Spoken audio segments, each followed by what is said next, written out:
강원도에서 중고생 11명이 초등생 1명을 상습 성폭행이라는 기사가 떴습니다. 사실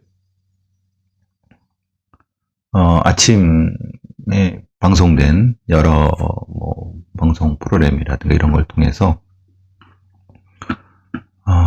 상당히 그 시민들이 분노하시는 사건 중에 하나죠. 강원지방경찰청은 지난 3월부터 5월까지 초등생을 1명을 수차례 성폭행한 중고등학생 11명을 기소했다고 합니다. 그러니까 가해자들은 10대 중반 정도의 중고등학생, 여기서 뭐 학교를 안 다니는 애들도 있고요. 이거는 초등학생 아이의 결석이 잦아지자 피해자가 상담하는 과정에서 피해를 인지하고 학교에서 학교폭력대책위원회를 구성해서 가해자들을 확인하고 경찰은 그 수사를 통해서 4명을 구속하고 7명을 불구속했다고 합니다. 그리고 전체적인 상황에 대해서는 피해자의 인권보호를 위해서 아주 간략하게 나온 부분입니다. 사실은 이 사건을 제가 말씀드리려고 하는 것은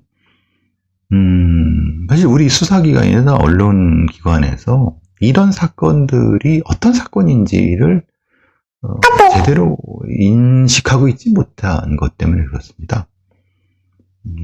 그러니까 가해자가 중학생이고 피해자가 초등학생인 그 미성년자가 미성년자를 성적으로 공격한 사건인데 그냥 상습 성폭행이라고 합니다.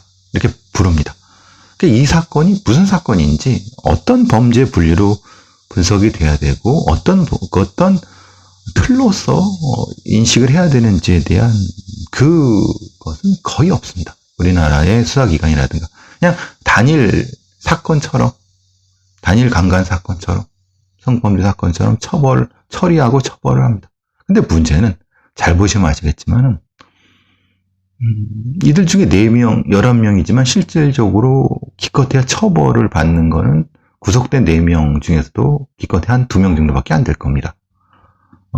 왜냐면 이거는 피해자를 조사하면서 여러 가지 이제 피해 부분들, 그리고 참여도 뭐 이런 거 하다 보면은 또 합의를 하게 되고 또 피해자의 피해를 두려워하는 피해자의 부모들이라든가 또 사회적인 시선 때문에 여러 가지 합의하게 되는 과정에서 가해자들은 어리다는 이유로 대부분 빠져나가고 그냥 보호사건으로 처리될 가능성이 높죠.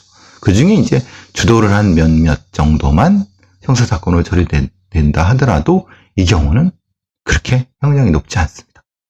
기껏해야 부정기형으로 해서 한 많아야 7, 8년? 아주 많아요. 그럼 대체적으로 신급이 올라가게 되면 뭐 한 4, 5년 안에 쪽에도 나올 수 있죠. 근데 생각해 보십시오. 이게 얼마나 심각하고 참혹한 사건입니까? 이 아이 한 아이의 인생을 거의 되돌릴 수 없을 정도로 심각하게 한 폭력을 행사했는데 불구하고 대부분의 범죄자들은 빠져나가고 주범조차도 기껏해야 많이 살아야 3, 4년 살 겁니다. 근데 여기서 제가 왜 말씀드려요? 이 빠져나가는 애들이 자기가 잘못했다고 생각할까요? 오히려 밀양 사건에서 보는 것처럼 여중생 성폭행 사건에서 보는 것처럼 집단 성폭행 사건에서 보는 것처럼 피해자를 비난하고 그 가해자 부모들은 오히려 자기 아이들을 감싸게 되고 쉬쉬하게 되고 그렇게 되면 이 아이들이 그 범죄의 그 집단 속에 들어가게 된 계기, 동기 이런 것들이 묻혀지고 그럼 그 아이들은 비슷한 범죄를 더 성장해서 하거나 아니면은 성인이 돼서 그 범죄에 대한 죄값을 치르지 않은 상태에서 다른 범죄의 가해자가 될 가능성이 높습니다. 그래서 이 범죄가 도대체 어떤 범죄인지를 명확히 규정하고 그리고 그 범죄가 저는 링 범죄라고 봅니다. 이것은 수단적으로는 성을 수단으로 했지만은 상습성 폭행이라고 하면 우리 이렇게 생각하면은 중고생들이 성을 목적으로 초등생을 성의 대상으로 삼았다라고 생각하시겠지만은 실제적으로는 그것이 아니라 링범죄는 성이 수단이 된 괴롭힘이나 학대 범죄입니다. 그리고 그 조직적인 형태의 그 그룹 코스라고 하죠. 조직적인 형태의 어떤 목적을 위해서 그 집단적 자존감, 집단적인 위세를 위해서 그 개개의 구성원들한테 그 행위를 하도록 강요하는 거죠. 그러니까 주범이 한둘 있고 대부분들이 이거 안 하면 우리한테 안 끼워줘. 이 강간 안 하면, 그죠? 즉 성이 수단이 된, 성폭행이 수단이 된. 그러니까 실제로는 상습성 폭행이라고 부르면 안 되는 겁니다.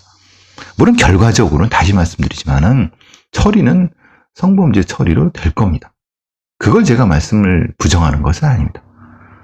이 사건이 애초에 왜 생겼는가? 여러분 기억나시는 것처럼 어느 시골 동네에 나이 60, 70된, 50된 이런 자기 손자, 손녀까지 다 있고 아들, 부인 다 있는 어떤 노인들이 집단으로 그 마을에 사는 지적 장애 여성을 집단 강간해서 몇 년 동안 처벌받은 예. 처벌도 거의 받지 않아요. 그런 거는 시골에서 가끔 나타납니다. 이거는 흔히 조직적인 이유 때문에 이러는 거거든요. 그러니까 이거는 물론 성인 같은 경우는 아까 제가 말씀드린 노인들 이런 경우는 그건 분명히 성적인 목적을 가진 조직 성범죄이죠. 근데 이 중고생 같은 경우는 그것보다는 좀 더 다른 차원으로. 물론 주도하는 놈들은 성적인 목적을 가졌다 하더라도 이것은 조직 구성. 그래서 이것을 링범죄. 그러니까 링범죄 속성, 링범죄 구성. 그래서 이것을 링범죄에 참여하는 이 구성원들을 어떻게 처리할 것인가 등등에 대한 여러 가지 대책이 필요한 겁니다. 즉 이거는 개개의 아이들을 처벌하고 보호사건을 해서 하는 것보다 전체적으로 이 사건이 어떤 사건인지를 핵심적으로 파악해서 그것을 통해서 이 범죄를 사회적으로 해결해 나가야 된다는 겁니다. 그런데 그것이 그렇게 안 되기 때문에 실제로는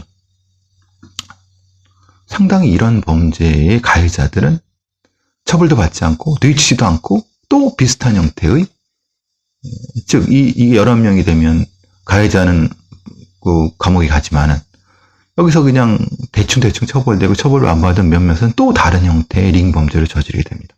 그리고 크게 커서는 진짜 우리가 정진영 사건 같은 형태처럼 그런 형태의 몰카범죄 링범죄를 또 저지르게 되는 거죠.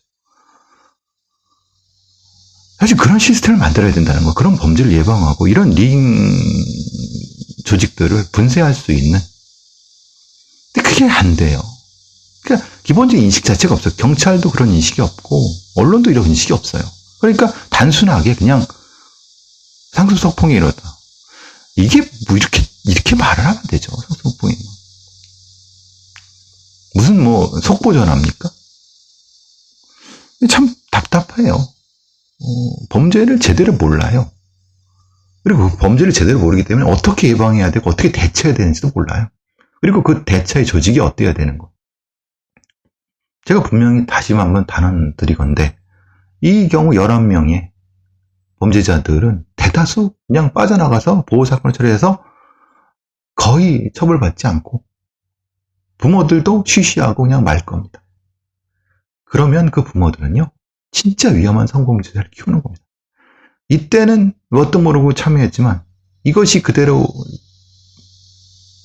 흔히 말하는 머릿속에서 어떤 특정한 조치를 통해서 치료든 처벌이든 지원하지 않으면 반드시 사회에 더 큰 위험 요소가 됩니다. 그리고 이 피해자인 어떻게 할 겁니까? 평생 가해자가 정당하게 처벌받는 것을 정의를 실현해야지 피해자도 자기 삶을 나갈 수 있지 않겠습니까? 그게 안 되면은 이게 정의입니까? 한번 지켜보겠습니다. 근데 여러분도 같이 좀 범죄에 대해서 제대로 좀 된 인식을 가지고 접근했으면 좋겠어요. 이게 너무 허술해요.